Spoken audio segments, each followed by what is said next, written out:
Shalom, selamat pagi Bapak Ibu Saudara yang dikasihi Tuhan. Salam sejahtera buat saudara semua dimanapun berada. Saya mengajak Bapak Ibu Saudaraku untuk bersaat teduh dan berdoa dalam renungan penuntun kehidupan setiap hari. Kiranya damai sejahtera dan sukacita oleh Roh Kudus senantiasa melimpah di dalam hati dan kehidupan kita semua. Amin. Tema firman Tuhan pada pagi hari ini adalah peringatan Tuhan. Ayat bacaan kita terambil dari Wahyu 2 ayat 18 sampai 29. Dan aku telah memberikan dia waktu untuk bertobat, tetapi ia tidak mau bertobat dari jinahnya. Wahyu 2 ayat 21. Pagi ini saudara, firman Tuhan bagi kita sangat begitu keras. Ada peringatan-peringatan Tuhan yang Tuhan sampaikan pada kita pagi ini. Tuhan kita adalah Tuhan yang panjang sabar dan penuh kasih setia terhadap orang yang melakukan perbuatan dosa. Tuhan tidak segera menghukum, namun Ia selalu memberi kesempatan atau peringatan untuk waktu kita untuk kita bertobat.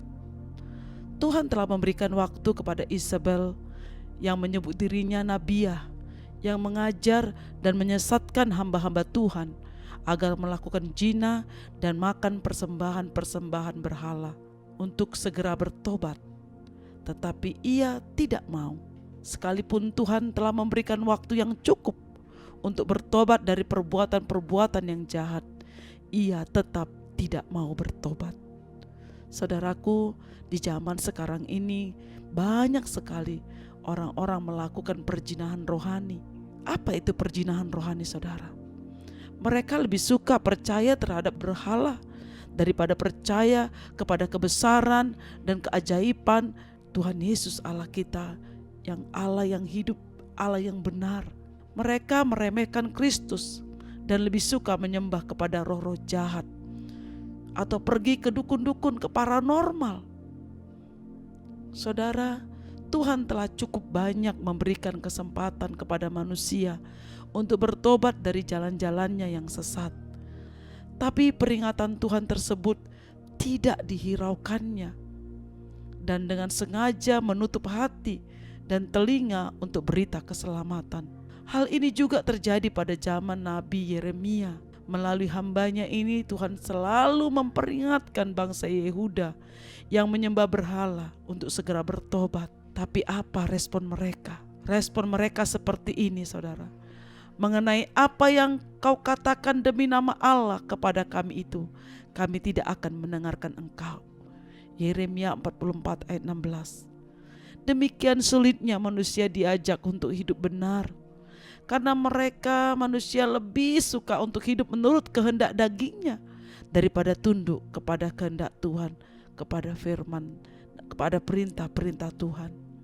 Mereka lupa bahwa setiap ketidaktaatan selalu membawa akibat. Janganlah menyalahkan Tuhan jika suatu saat kita harus menuai dari apa yang kita tabur.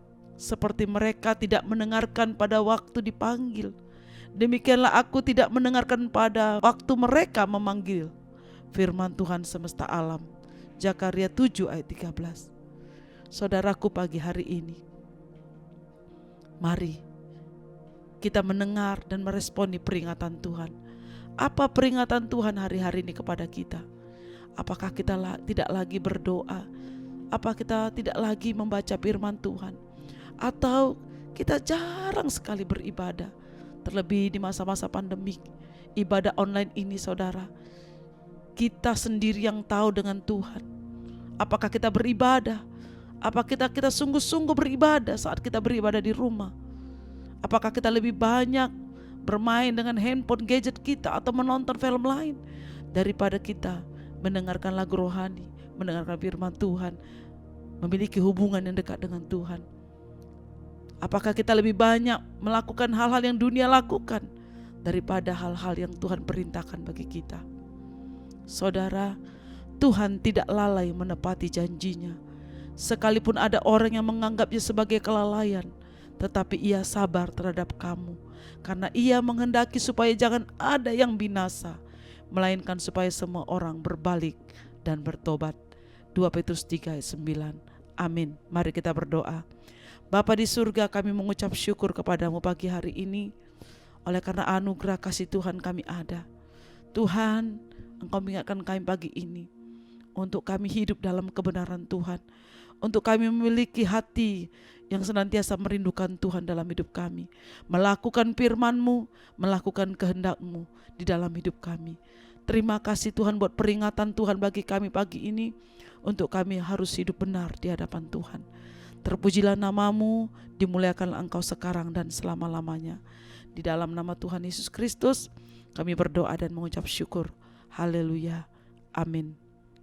Kiranya berkat yang sempurna dari Allah Bapa kita, kasih karunia dari Tuhan Yesus Kristus, dan persekutuan yang indah dengan Roh Kudus menyertai kita semua dari sekarang ini sampai selama-lamanya. Amin.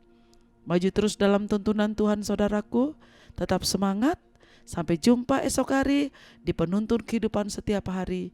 Tuhan Yesus memberkati.